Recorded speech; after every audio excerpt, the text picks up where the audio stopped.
ағайын. Биыл елімізде дүбірлі той. Ахмет Байтұрсынұлының 150 жылдық мерейтойы құтты болсын. Алаш арысының мұрасын, еңбектерін кейінгі ұрпаққа үлгі етіп қалдыру біздің парызымыз.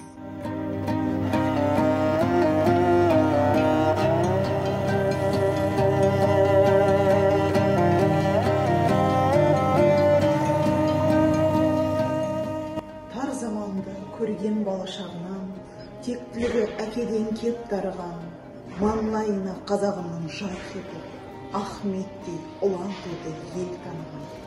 Оқу ғылым шақырып ұлт жастарын, жинақтаған жоқтаудай елдастарын, еңбегімен сан қырлы өз еліне ұлт ұстазы атанды хастарын.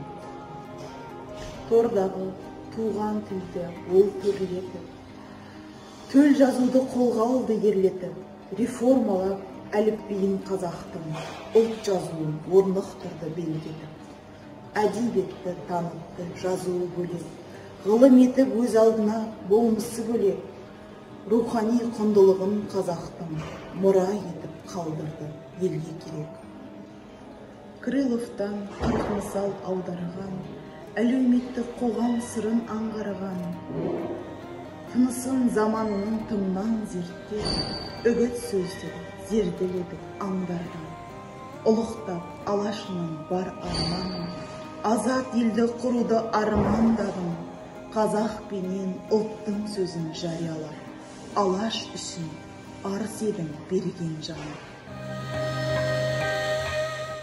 Болмысы бөлек ұлы кемеңгерім, қазақ үшін жанын салып елеңдедім, ұйқыдағы қалың қазақ баласын маса болып оятқандай өлеңдерім. Аңсадым қазағымның көгергенін, ұлтымның еркіндікке бөленгенін, мерейтойды 150 бұл атаулы, азаттықта тойлауда өнерлі, мың тағзым саған ұлы хан.